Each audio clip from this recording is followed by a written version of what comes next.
This game length training analysis video is looking at the golf swing of PGA Tour champion Matthew Wolff.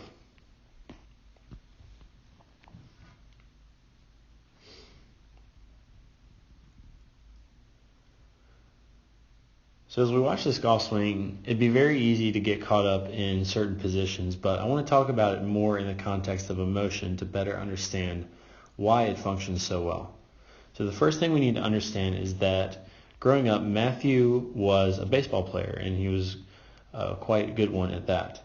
So after he's finished with his little trigger here, which just is a bit of an impact rehearsal where he's going to get to, he starts to look quite a lot like a baseball player at this point. You can almost imagine, him waiting for the pitch in this position, kind of like so. Now, the key parts that I want you all to take note of is how much he's turned with his pivot, with his body, relative to the amount that his arms have traveled in the backswing.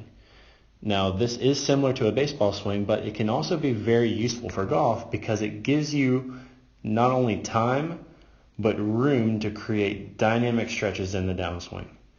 So that powerful transition where the legs transition first, his right foot is twisting clockwise into the ground to rotate his pelvis a little bit sooner and faster than his rib cage, and then his chest is going to fire second, creating some lag kind of in that lead shoulder, and then after the shoulder has stretched, then he's going to really start firing the arms aggressively through impact.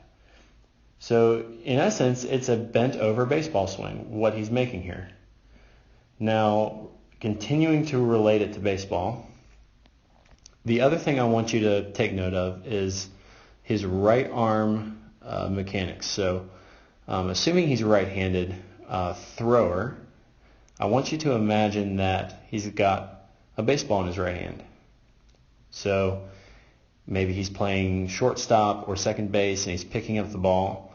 Well, really, if you're going into a windup of a throw, maybe a sidearm throw, it'd be pretty easy to see him having a ball in his hand right here. So that forearm is basically rotating palm down as he goes back, which is partly why the club looks so across the line at the top. And then as he transitions, again, just keep picturing that that baseball is in his right hand. His shoulder is externally rotating. His right forearm is now rotating palm up, supinating, and it continues supinating right up until the release, where then as the arm extends, that forearm is now going to rotate again, palm down. As you can see, that club face is really, really rotated shut through the release, but all that he's doing is he's executing a throw, just like he did when he played baseball.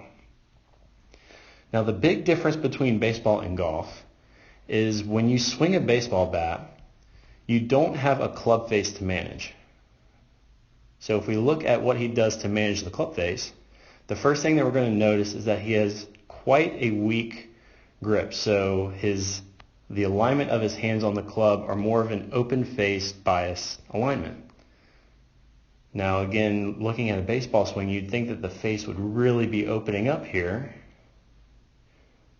But what he does is right in through there, just watch that left wrist and how it flexes or bows in an effort to twist the shaft and close the face.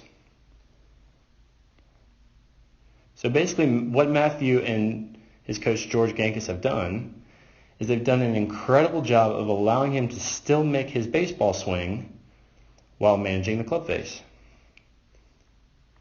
So to me, this is an incredible golf swing, and one that I think, if you have a baseball player as a son or if you coach one and if they want to play golf, I think that would be the main discussion that I would have, is that a lot of those good dynamic movements can be transferred. You just have to know how to organize the club face. So I hope you all enjoyed this video, and good luck to Matthew in the future.